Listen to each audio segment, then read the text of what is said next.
দেশের বিভিন্ন অঞ্চলে বন্যা পরিস্থিতির উন্নতি হলেও পানিবন্দী অনেক মানুষ। শিক্ষা প্রতিষ্ঠান থেকে শুরু করে বাসাবাড়িতে এখনো পানি রয়েছে। দেখা দিয়েছে ব্যাপক ভোগান্তি, কোথাও কোথাও দেখা দিয়েছে নদী ভাঙন। প্রতিনিধিদের পাঠানো তথ্য ছবিতে বিস্তারিত জানাচ্ছেন পিন্টু হাজং।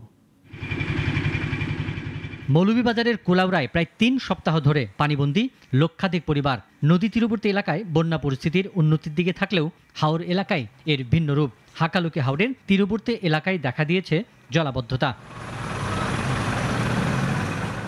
টাঙ্গাইলে ৩ নদীর পানি বিপদসীমার উপরে। ক্রমেই অবনতি হচ্ছে জেলার সার্বিক বন্যা পরিস্থিতির। উজান থেকে নেমে আসা ঢল ও বৃষ্টিপাতের কারণে গত ২৪ ঘন্টায় জেলার সব নদ নদীর পানি বেড়েছে।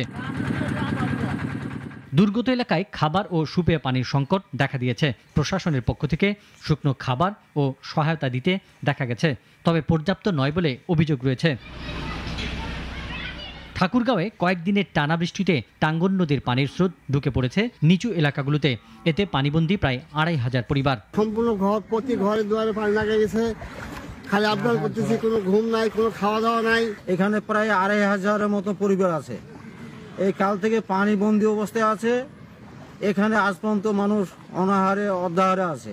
উপর থেকে যে পানিটা এসেছে এবং যতগুলি বাড়ি আছে ২৫০০ পরিবার, তারা কিন্তু এখনো পানিবন্দী রয়েছে। নিরাপদ জায়গায় সরিয়ে আনার পরে তাদেরকে আমরা শুকনো খাবার বা অন্য যে সমস্ত ত্রাণ সামগ্রী বিতরণ করা প্রয়োজন সেটা যথানিয়মে যথাসময়ে করা হয়। শুধু ভরা বর্ষায় নয়, এরপরেও ক্ষতিগ্রস্তদের দিকে নজর দেওয়া ও সহায়তার হাত বাড়ানো জরুরি বলছেন ভুক্তভোগীরা। পিন্টু হাজং, নাগরিক। একমাত্র ওয়ালটন এসি দিচ্ছে ১ বছরের রিপ্লেসমেন্ট গ্যারান্টি এবং কম্প্রেসারের ১০ বছরের গ্যারান্টি।